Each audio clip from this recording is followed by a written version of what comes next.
My boss tried to steal a $1 million project and told me to forget it was mine, so I got her demoted. Clear just a junior, Nikki. Nobody will ever believe you did this anyway. Now put my name on that final slide and forget it was ever yours. That was the moment I decided I was done. My name is Nikki and I've been working at the Sterling marketing firm for 3 years now. My manager, Sarah, was the definition of failing upward. She did not know how to use Excel or PowerPoint. Every day she spends 4 hours at lunch, and she took credit for every single one of my ideas over the past years. Last month, I stayed up late for 3 nights just to finish a massive project for a billionaire client. When Sarah saw how good it was, she looked me dead in the eye and told me to hand it over. I did not say anything, I just nodded, but I knew Sarah would not even open the file before the meeting, so I hid a secret watermark that only showed up in presenter mode. I knew Sarah would not open the file, so this was the perfect opportunity to deal with her. The next morning, she stood in front of the CEO and the board. On the very last slide, in huge red letters, it said, "Created by Nikki." The room went silent.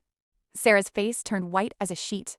The CEO looked at the screen, then looked at Sarah, and finally asked me to step into his office. The walk to the CEO office felt like it lasted a whole century. I could feel Sarah's eyes burning holes into the back of my head. She was still standing by the projector, looking like she had seen a ghost. Once the door closed, the CEO, Mr. Sterling, looked at me with a very serious expression. He sat behind his massive mahogany desk and leaned back. He told me, "Nikki, I have been looking at these reports for a long time and something always felt off. This watermark, it confirms everything I suspected about Sarah's leadership." I told him everything. I told him about the 4-hour lunches and how she had been stealing credit for my work for years now. I even showed him the original version of my work on my laptop, proving I was the only one who had ever typed a single word in that file. Mr. Sterling sighed. He told me Sarah's father is a major investor, so I cannot fire her without a legal war, but I will not have a thief running this department. He picked up the phone and called HR. 10 minutes later, Sarah was called in.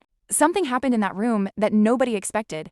Mr. Sterling did not just promote me, he made a decision about Sarah's future that left her screaming in the hallway. Sarah was not fired, but she was demoted to a junior role under my direct supervision. Walking out of that meeting, I felt like I was floating.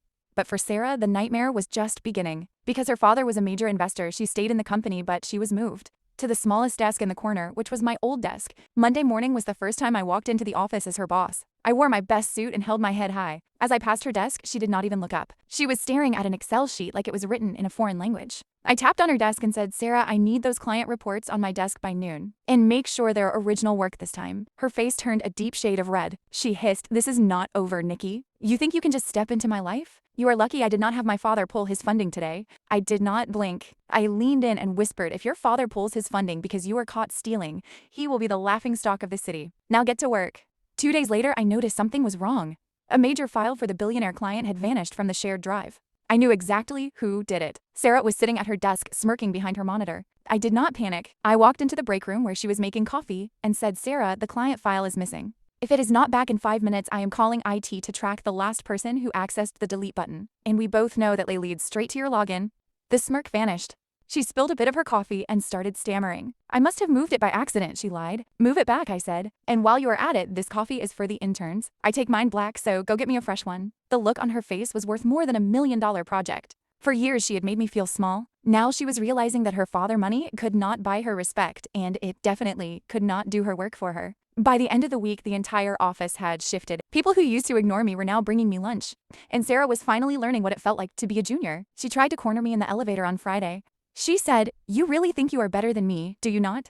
I looked at her reflection in the gold elevator doors and smiled. "No, Sarah, I just think I am the one who actually knows how to do the job."